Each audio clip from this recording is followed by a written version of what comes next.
Okay, hello everyone. Welcome to Crafeteria. So today we are going to make coasters. So we were supposed to do these at craft class in April, but it was canceled, obviously. So I thought it'd be fun to do online, and I think it's a pretty simple craft, so it should be pretty easy for you guys to do at home. So this is a 4x4 white tile, and you can get them at like Home Depot or Lowe's. I believe you can also order them online. So you can get them online.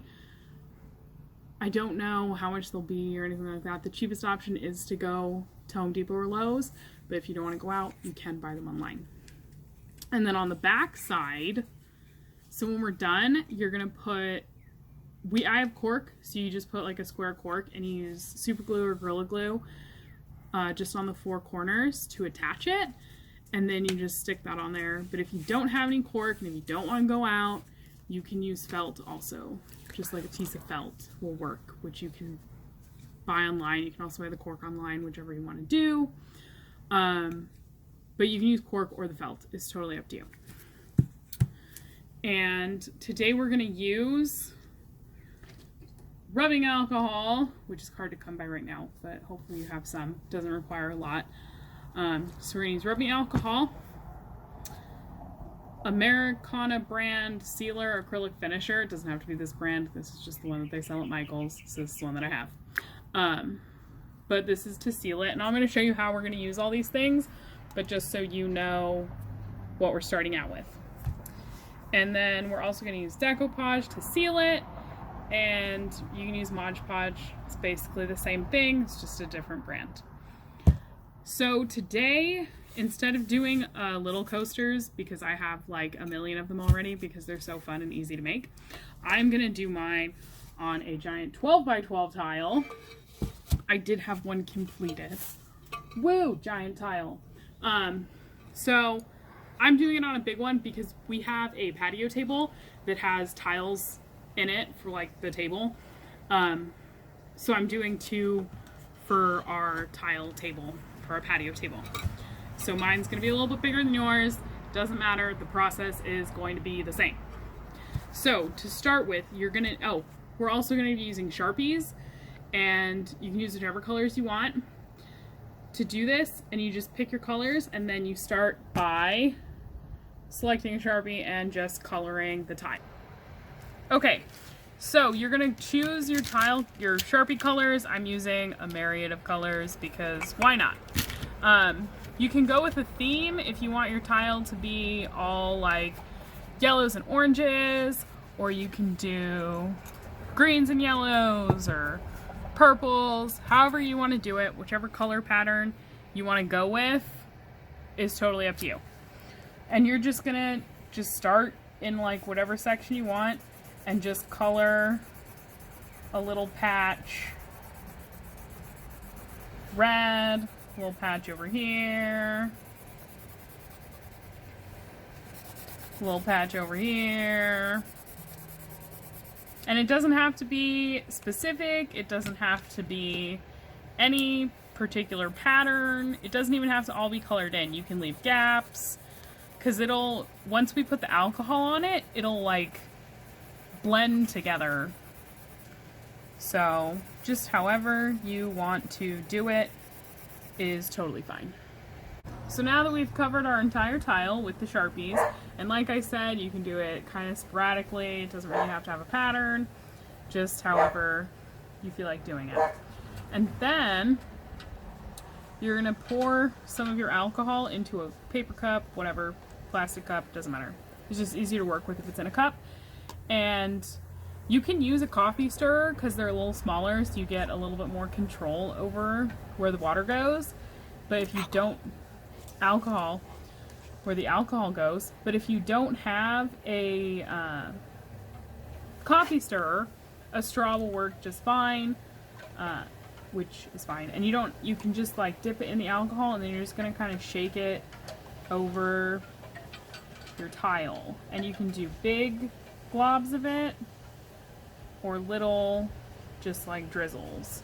And you can't, I mean, the alcohol's clear, so you can't really see what I'm doing, but you'll see it start to spread on the tile.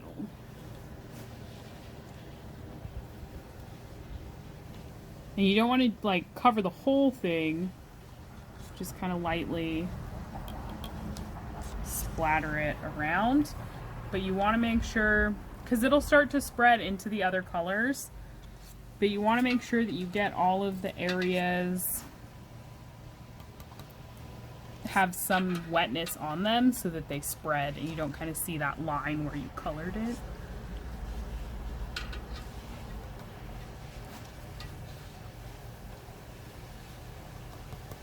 So it's a really easy craft, and these are great things you can give them as gifts.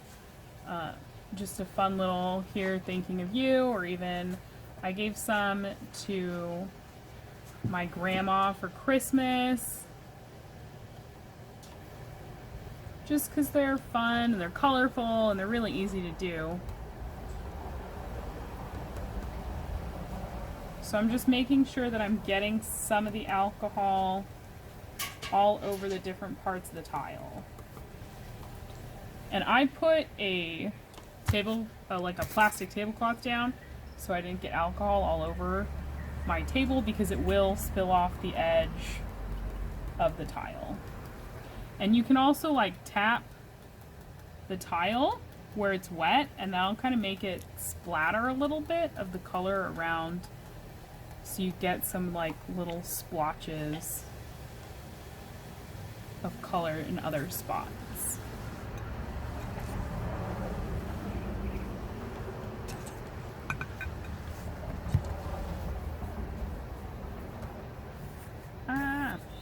So you can also take, if you want to, and lift it up and tilt it, and that'll make the alcohol run, and it'll also make the colors kind of run into each other, and you'll get a cool watercolor-like effect with that.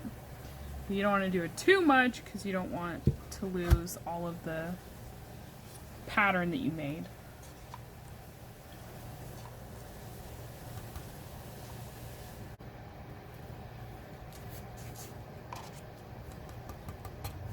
And what's really great is that if you get done and you've covered your whole thing and it's dry and you decide that you are unhappy with the way it looks, or feel like you want to change it, whatever, before we seal it, so like right now, I could just take a wet cloth and wipe it all off and it would come totally clean, and you could just start over from scratch. Which is kind of nice, because sometimes if you don't like what you did, you can change it fairly easily, as long as you do it before it gets sealed.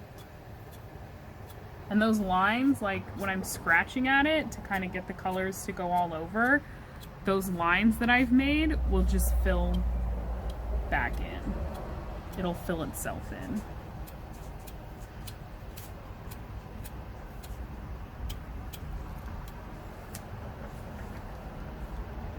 And if you get some spots that are white, like I had some right here, you can always drag the colors, or like my straw is kind of covered in the color. It'll leave that color wherever I put it, which is kind of fun. So we're gonna let this dry for a minute and then we will seal it. Okay, so once it's mostly dry, so this is pretty dry, you can take and just dip your straw in the alcohol and just kind of tap it, and it'll do little splotches all over it, which kind of adds a different layer of color. And it'll add more like darker spots, so that's kind of a fun thing if you want to do that. Just a little bit of extra.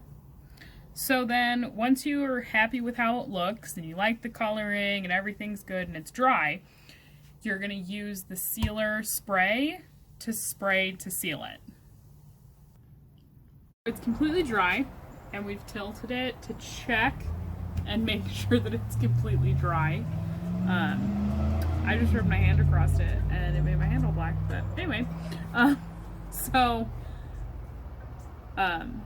We've checked to make sure that it's dry. And we're going to spray it with our sealant. And it's really, really important that you use the spray before we decoupage it, because if you just do the decoupage first, when you're doing it, it'll smear everything and it'll just ruin it. So it's really important that you use the spray first and just do a thin layer of the spray all over it, and then we're gonna wait for that to dry. Okay, so we've sprayed it, and now we're gonna put decoupage on it. And I have a small one that should be the size that you would be working with, and so I can show you how to do it on that one. So you're just gonna get a little bit of decoupage on your brush and just brush a thin coat. You shouldn't see any white. Brush it until you don't have any white lines, because you don't want to see that. If you see the white glue, it means that you have too much decoupage in that spot. It should be clear. So you just want to brush it and make sure that you don't have any white showing, and then you're also going to want to go around the edges just to make sure that it gets sealed. I know we didn't necessarily color the edges, but some of it will drip down the edges, and you just want it to be sealed all the way around as much as possible. And then we'll wait for that to dry, and you will glue your backing on, whether it's the cork or just a piece of felt works as well, whichever you have or have better access to. So once you've decoupaged it and it dries, you're done, and you have beautiful either giant tiles for your patio table, or you can turn them into coasters. Whatever you want to do with them, you've created this beautiful kind of unique piece of art that doubles as a functional item. So pretty fun, easy to do, quick. So yeah, until next time.